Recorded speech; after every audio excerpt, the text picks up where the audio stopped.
Welcome back. We are looking at module number 6, which is on reaction equilibria. We had looked at the conditions for reaction equilibria and then the equilibrium constants, the temperature pressure dependence of the equilibrium constant, and then we worked out a few problems with which we reviewed or we brought back to memory, if you can call it so, whatever has been learnt in the earlier classes starting with higher secondary. Today is the pretty much the last class on module 6. The next class will be a review for the entire course.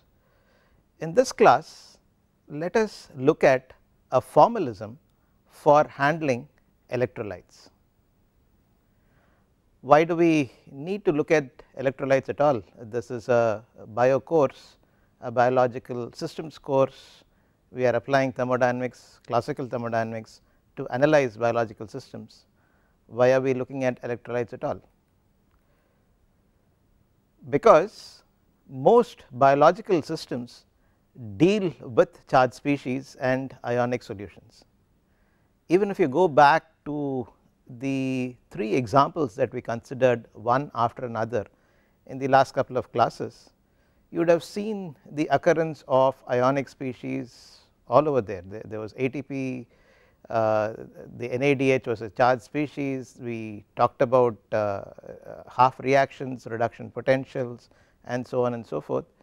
And if you look around and see many reactions that occur in the cell, you would see the occurrence of ionic species in them. Not just that, the cytoplasm itself, the cell envelope and what is inside, apart from the organelles, is the cytoplasm. It is filled with ionic species. If you look at some of the major biomolecules, there are 4 major types of biomolecules, as you can recall: carbohydrates, proteins, lipids, and nucleic acids. And out of these, if you look at lipids and proteins predominantly, and even the other types in some specialized cases, they all have charges on them. For example, lipids, as you know, the lipid bilayer is the one that is essential for the functionality of the cell membrane. And what exactly is a lipid? It is a charged species. It has these tails, the hydrophobic tails, and the hydrophilic head. The hydrophilic head has a charge on it. This is, you would have heard examples of lipids on the membrane, and most of them are charged species, and that kind of a structure is necessary for its function. Similarly, proteins, amino acids that make up the proteins have charged side groups on them, and even some of the other groups could be charged depending on the pH at which they operate. And if you put a sequence of amino acids together, as in the case of a protein, the protein molecule is definitely charged. Nucleic acids are charged, and some carbohydrates are certainly charged. Therefore, you find charges in all these basic constituents of biosystems, the biomolecules, and therefore we certainly need to look at the charges. And if you want even further motivation, the processes involving electrolytes are used to separate and analyze DNA or proteins. We typically run gels in which we separate out the various parts of the DNA, analyze them, various proteins in a protein mixture, analyze them, and so on and so forth. So all these are electrically active processes involving electrolytes, and therefore it is important to know the formalism for handling electrolytes from a thermodynamics viewpoint also. This is a slight extension of what you would find in your textbook. In fact, you will not find electrolytes in Smith, Van Ness and Abbott. Nevertheless, I thought since this is the last class, I will take the liberty of introducing you to something slightly beyond your syllabus. It certainly falls into the scope of the course, and it will be good to know. and if you do not want to use it for your exam, please feel free to ignore it. You have 38 or 39 other lectures for your exam. Let us consider the electrolyte. As you know, electrolyte is any species that is charged, and let us represent the electrolyte as M nu plus A nu minus. Now, M could be the positively charged species, A could be the negatively charged species. Nu plus is the number of positive charges associated with M, nu minus is the number of negative charges associated with A, and together they could be an uncharged species also, not necessarily, but they could be uncharged also. So this, when it is dropped into a solution, for example, when it is taken in a solution form, it dissociates as follows to give you nu plus molecules, or if you take one molecule of M nu plus A nu minus, it will dissociate in an aqueous solution, for example, to give you nu plus molecules of M Z plus and nu minus molecules of A Z minus by the stoichiometry of the whole thing. This is nothing but material balance, right. So if you extend that to moles, we talked of molecules, and Avogadro number of molecules is a mole, and therefore 1 mole of M nu plus A nu minus gives you nu plus moles of Mz plus, the positively charged species in the electrolyte, and nu minus moles of the negatively charged species in the electrolyte. We will get a little more comfortable with this terminology in a little while, please wait till then. It is good to introduce it in a generic form here. Let us call this equation 651, and as for completeness, nu plus and nu minus are the numbers of positive and negative ions respectively from one molecule of the parent electrolyte. Z plus and Z minus are the number of ionic charges, and of course, as you will see soon, this nu plus and Z plus need not always be equal. Similarly, nu minus and Z minus need not always be equal. Nu is the stoichiometric part, and Z is the number of charges associated with each molecule. To understand the terminology a little better, let us work out an example in the same fashion that we have been doing so far. For that, let us consider a relevant system here. The following reaction system is important in the pH maintenance in the media of cultured mammalian cells, bicarbonate system. See, for example, you may have come across mammalian cell culture. Mammalian cells are cultured in very many different vessels. For example, they are passaged in what is called a tea flask, a tissue culture flask, which is typically placed inside a carbon dioxide incubator. You have a supply of carbon dioxide to that incubator. Incubator is something that maintains the temperature, humidity conditions, and in this case carbon dioxide is also supplied to the incubator. Why is it supplied? Because that is essential for maintaining the pH of the solution to be in a very narrow range of, let us say, 6.8 to 7.2. Even finer, that is the wide range over which many mammalian cells are even alive. Below 6.8 they are all gone, and above 7.4 they are gone. Typically the bicarbonate system, which involves the equilibrium of a bicarbonate salt in the medium with the carbon dioxide that is supplied in a gas form, is necessary to maintain the pH of the solution. I will show you the reactions, and then I will let you figure out how the pH is maintained on your own. You just need to go and look at the bicarbonate buffer system for mammalian cell culture. You can do a search, you can look at any books on mammalian cell culture. That is one of the first things that will be covered there. The question here is relevant to whatever we are doing here. It is to find nu plus, Z plus, nu minus and Z minus. The reactions are bicarbonate giving you H plus and HCO3 minus, and HCO3 minus giving you H plus and CO3 2 minus. These in fact are the reactions that are that play a role to maintain the pH in the mammalian cell medium in a narrow range. So, because the mammalian cells are going to grow, when they are going to grow they are going to produce lactic acid is going to move from the inside of the cell to outside of the cell into the medium. If there is acidification due to lactic acid, the pH is going to drop. Therefore, the medium should be able to withstand at least a reasonable acidification or the addition of acidic ions, lactic acid H plus ions to the medium, and that is done this way. Similarly, on the other side, if the pH goes up by due to some means, then this medium must be able to handle that. I am not getting into the mechanism of the bicarbonate buffer itself, that I am letting you that I am leaving to you as some additional reading. You can go ahead and do it.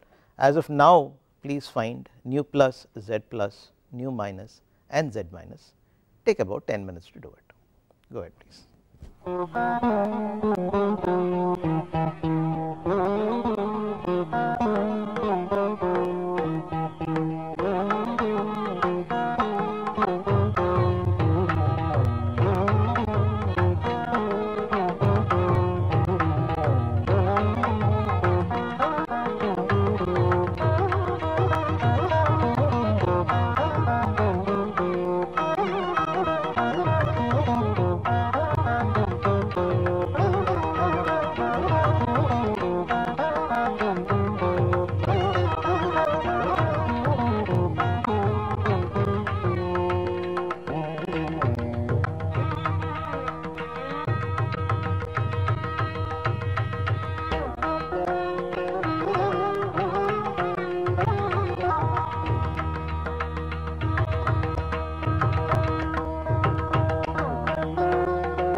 Okay. It is essentially an exercise to get comfortable with the terminology, the stoichiometric coefficients as well as the number of charges that are associated with these molecules. The reactions that we are considering here are H2CO3 going to H plus and HCO3 minus, that is the first reaction. So for that you need to write nu plus Z plus nu minus Z minus, you would have done that, and do the same for the second reaction. So the solution is reasonably straightforward. Just by comparison you can see that nu plus is 1, Z plus is 1, nu minus is 1 and Z minus is minus 1. If you are wondering, excuse me, where this came from, for the first reaction, nu plus is the stoichiometric coefficient of the positively charged species, so that is 1 here, therefore nu plus is 1. There is one charge associated with the positively charged species, therefore Z plus is 1. Nu minus is again 1 here, the stoichiometric coefficient of the negatively charged species, and Z minus, there is one negative charge associated here, therefore Z minus is 1. In contrast, here Z minus is in other words Z minus is minus 1, because that is the convention that we follow, we add the sign also to the number, therefore Z minus is taken as minus 1 here.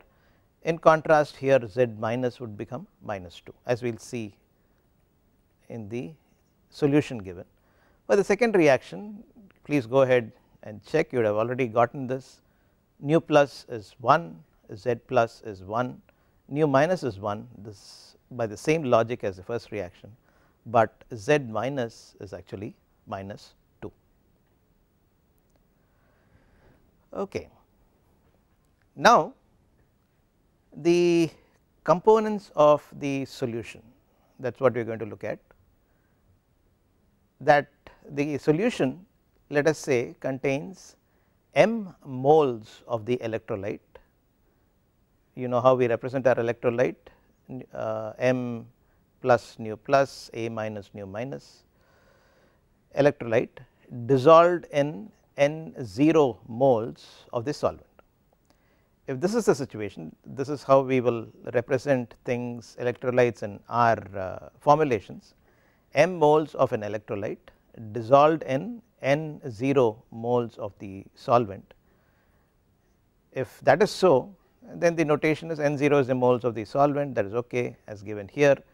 M plus is taken to represent the moles of the positive ions Mz plus, M minus is taken to represent the moles of the negative ions Az minus, and Mu is the moles of the undissociated electrolyte M nu plus A nu minus. The reaction that we saw earlier, M nu plus A nu minus giving you nu plus M Z plus and nu minus A Z minus, the number of moles of this that exists at equilibrium when the dissociation has taken place is called Mu, and this results from adding m moles of an electrolyte, which could be of course different from Mu, to N0 moles of the solvent. That is the system that we are considering. Now from the stoichiometry as given here, it is quite easy to see that the number of moles of positive ion as represented by M plus is nothing but nu plus, because 1 mole of this results in nu moles of the positive ion, nu plus times M, M is the total number of moles of the electrolyte, minus the moles of the undissociated electrolyte. If Mu is what is remaining here, M minus Mu must have converted to this, and 1 mole of this gives you nu plus moles of this, and therefore M plus equals nu plus into M minus U. Similarly, M minus would be nu minus into M minus Mu, equation 652 and 653.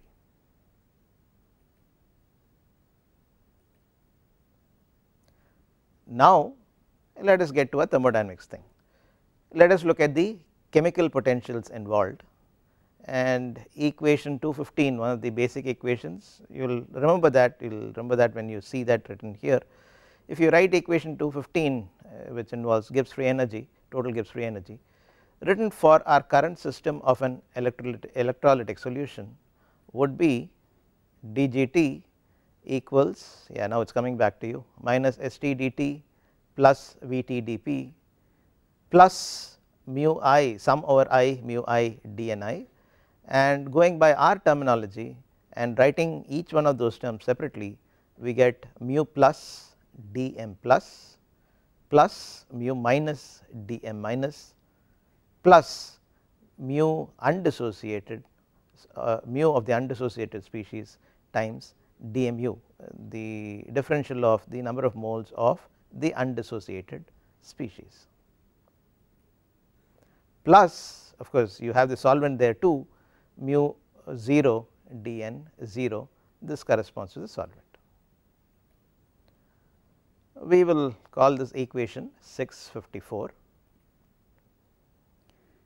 Now if we impose conditions of constant temperature and pressure, the first two terms are going to go to 0, dt is 0, dP is 0, and if we use equation 652 and 653 to express m plus and m minus, remember we express m plus in terms of the number of moles of the electrolyte added and the number of moles of the undissociated electrolyte, just the two equations before this. Let me write it and it will come back to you.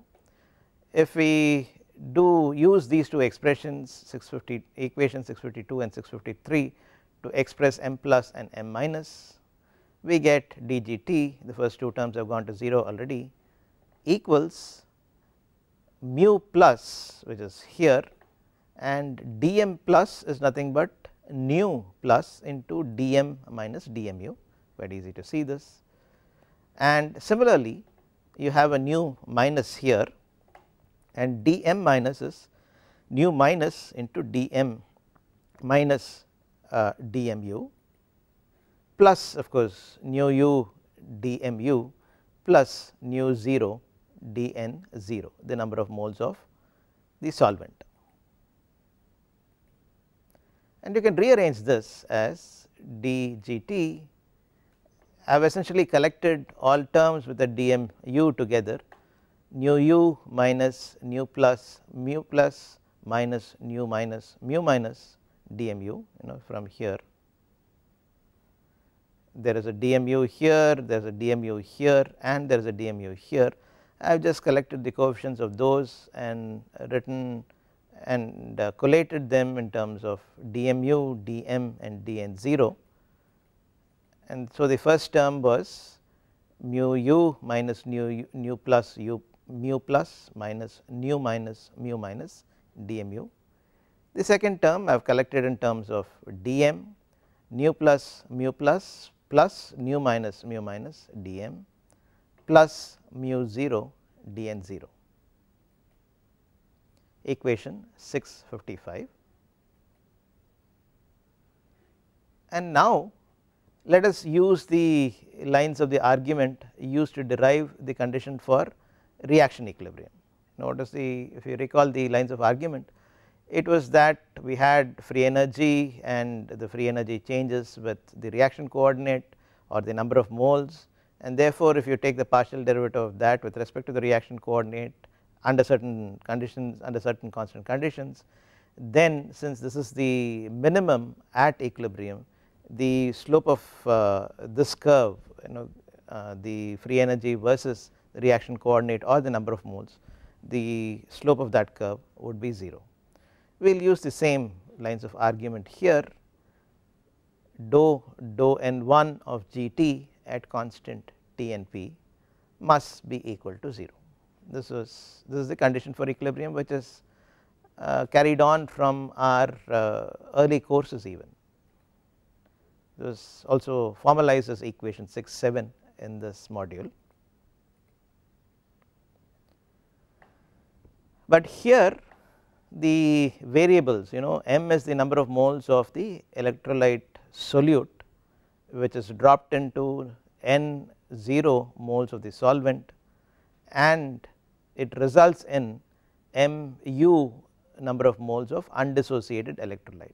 All these three are independent of each other. You could take some number of moles of the electrolyte solute and in some number of moles of the solvent, and depending on the condition some number of moles of the undissociated electrolyte will remain, the rest would have dissociated.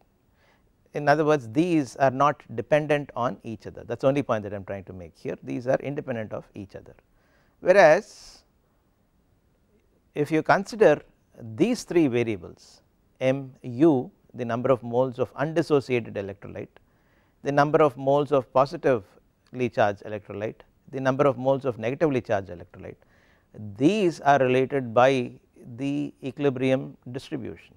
At a certain point in the dissociation, it can dissociate only to a certain number of moles of mu plus and a certain number of moles of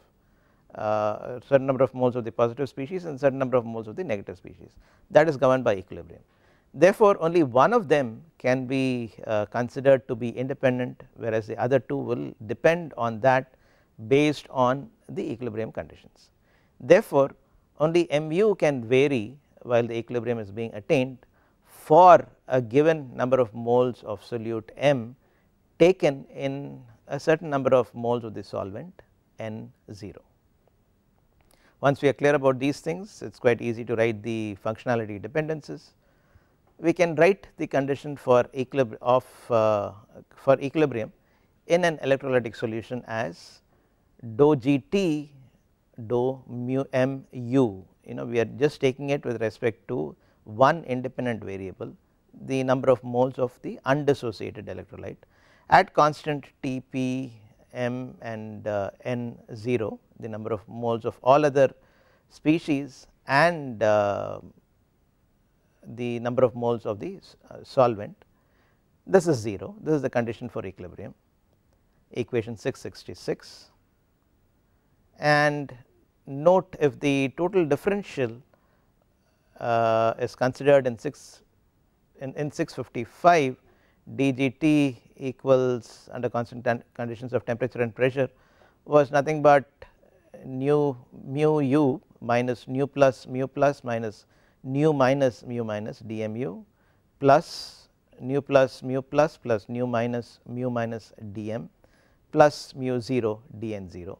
This, if we write in terms of partial differentials, it is easy to see this is dgt. Therefore, this would be dou gt dou mu at constant other things. I am not going to mention the constants here. Dou gt dou mu dmu, dou gt dou m dm, dou gt dou n0 dn0. Therefore, dou gt dou mu at constant Tp m n0 is nothing but this term mu u minus nu plus minus nu minus mu minus. Let us call this equation 667, and now we know where we are getting at. This is equal to 0, so we are going to equate this to 0, and if we do that we get nu u equals nu plus nu minus mu minus. In other words, the chemical potential of the undissociated species must equal the sum of the chemical potentials of the charged species weighed by its stoichiometric coefficients. Equation 668. Now, in equation 4.9 we saw a formulation for chemical species that is helpful in solutions of biological relevance. Now, this was for solutions which is different from which makes it convenient and so on and so forth. Similarly, there is another formulation that is used for electrolytes, where the solute concentrations are expressed in terms of molality, L instead of R, molality, which is moles of solute per kilogram of solvent. It is not moles of solute per volume of the solvent, it is moles of solute per unit mass of the solvent rather than molarity. Molarity, of course, you know, is moles of the solute per liter of the solution. whereas here it is moles of the solute per kilogram of the solvent. And if we use this formulation, then we get for the solvent mu naught equals mu naught hash plus RT ln gamma naught x naught, and of course gamma naught tends to 1 as x naught tends to 1, and for the solute we have mu I equals mu I triangle, if you want to call it that. This is based on molality, moles of the solute by the mass of the solvent, plus RT ln gamma I mi, this is in molal units, moles of the solute by the mass of the solvent, and the activity coefficient gamma I tends to 1 as mi, the molality, tends to 0. Let us call this equation 669. Therefore, the chemical potential for the solutes in an electrolytic solution, let us say it contains only one electrolyte to begin with, we will deal only with one electrolyte in this course. This is anyway an extension to you, and if it gets more complicated, you can get into a research mode and find out how it is handled. It has already been done in papers and so on. This can be defined as mu plus equals mu plus triangle plus RT ln gamma plus m plus. Let us call this equation 670, and I am just writing the chemical potential for each of these species separately. Mu plus, mu minus equals mu minus triangle plus RT ln gamma minus m minus, equation 671, and mu u, the chemical potential of the undissociated species, is nothing but mu u triangle plus RT ln gamma u mu, equation 672, where these mu triangles, the standard values, are functions of temperature and pressure, the same way as mu hash was, and of course gamma I tends to 1 as mi tends to 0 in all these cases, as to be in line with the definition that we have given earlier. Now, if we substitute equation 670 and 671 in 668, what do I mean by that? 670 and 671 in 668 was this. This is the condition for ionic equilibrium. Mu of the undissociated species is sum over nu I mu I, or in this case nu plus mu plus plus nu minus mu minus. So, if we substitute it there, we will do that in a little while.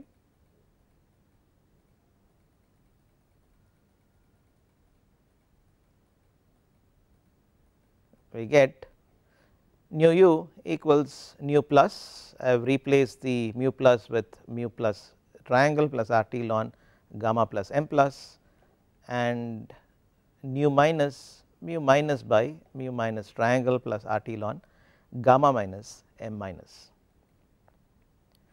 Now, let us look at the right hand side alone and just combine the terms. I am just combining terms appropriately to make a point. Mu plus plus nu minus mu minus plus RT ln gamma plus m plus to the power of nu plus, there is a ln here, there is a nu plus here, therefore this, if it is taken inside the ln, it becomes a power, therefore ln of gamma plus m plus nu plus plus RT ln gamma minus m minus raised to the power of nu minus, just a rearrangement,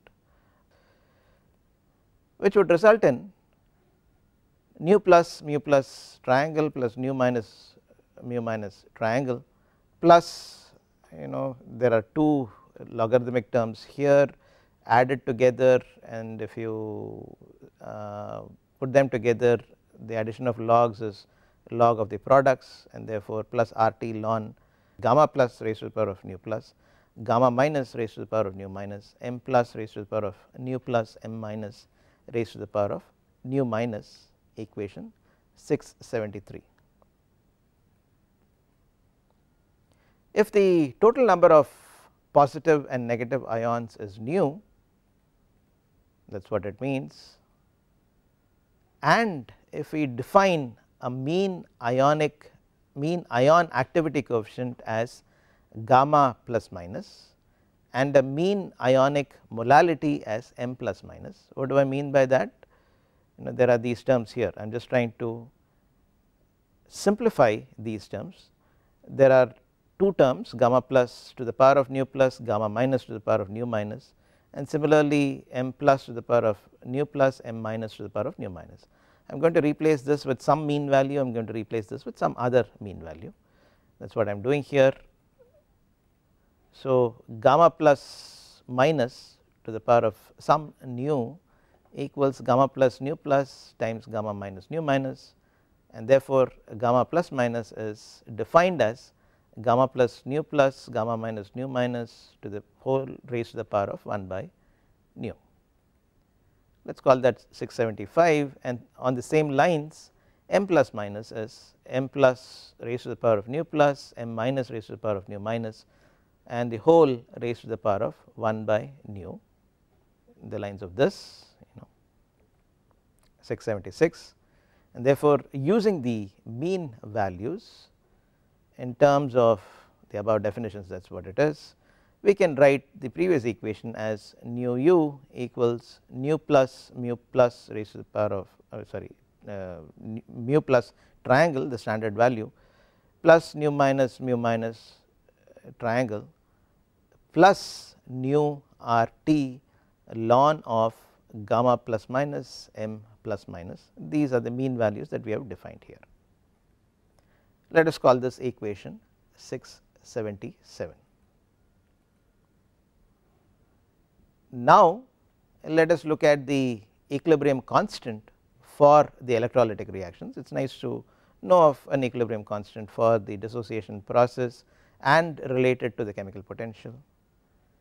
To do that, into the condition of equilibrium 677, which is the mu u equals mu plus plus nu minus mu minus. If you substitute the expression for mu, whatever we had written in terms of the other variables, we get minus RT ln of gamma plus minus raised to the power nu m plus minus raised to the power nu divided by gamma u mu equals nu plus mu plus triangle plus nu minus mu minus triangle minus mu u triangle. Just do this exercise on your own and see whether you get it. It is a one step process, you must be able to get this. Equation 678, and now it must be clear to you, following the same strategy as for non-ionic reactions, we can see what the equilibrium constant is going to be defined as. We are trying to get a minus RT ln k term here, therefore k is defined as this one inside the brackets, gamma plus minus raised to the power nu m plus minus raised to the power nu divided by gamma u mu. Let us call this equation 679, and since the values of the terms inside the square brackets, which is this or their constituents m plus and m minus instead of m plus minus, are sometimes available in tables. So there is a way by which you can a priori say what the equilibrium constant of an electrolytic reaction would be, and that is what makes this powerful. So prediction of the equilibrium constant is possible if these values are available. Now we are going to take a slight detour to establish useful temperature dependencies for estimating the relevant thermodynamic variables here, the equilibrium constant and so on and so forth. For that we are going to write the second part of equation 669. What is 669? Let us go back and show that to you in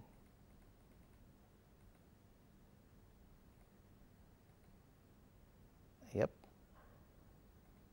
This was the formulation for the chemical potential of the solvent and solute in terms of the special way for electrolytes. Solvent remains the same, whereas solute was mu I equals mu I triangle plus RT ln gamma I Mi, where Mi is in molal units. We are going to look at this particular equation now.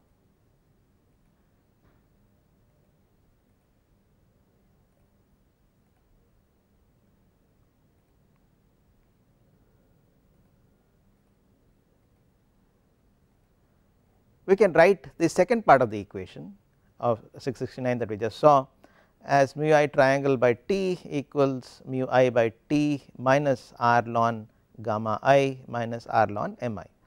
Now mu I was mu I triangle plus R T ln gamma I Mi. So just split it up as this and divided by the temperature, therefore these two T terms have gone. Now if this equation is differentiated with respect to temperature at constant pressure and composition, which means Mi is a constant and therefore the derivative with respect to temperature is going to be 0. So if we take if we differentiate this with respect to temperature, then we have dou T of mu I triangle by T equals dou mu I by T dou T minus R dou ln gamma I dou T here, and this term of course has gone to 0. Let us call this equation 680, and using 515, which will become, we have seen this so many times, so it will come back to you. Dou T of mu I triangle by T is nothing but minus HIT hash by T squared, the partial molar enthalpy by T squared. This we had shown by an elaborate procedure in equation 515, minus of course the remaining term R dou ln gamma I dou T, equation 681. And now let us consider the limiting composition case, that is Mi tending to 0 when gamma I tends to 0, and according to the definition given in 669, under such conditions equation 681 can be written as dou mu I triangle by T dou T equals minus Hi at infinite dilution, okay, Mi tending to 0, infinite dilution, Hi infinity hash in the partial molar value at infinite dilution divided by T squared, equation 682, where this is actually called the partial molar enthalpy of component I, which is the electrolyte at infinite dilution. Now if we do a similar exercise with the first part of that equation divided by T and take the derivative with respect to temperature again and so on, this is the first part of equation 669, that would give us dou T of mu naught hash by T equals minus H naught by T squared, 683, where H naught is the enthalpy per mole of the pure solvent. Now if you substitute 683 into this 681, we are trying to substitute one of these values here,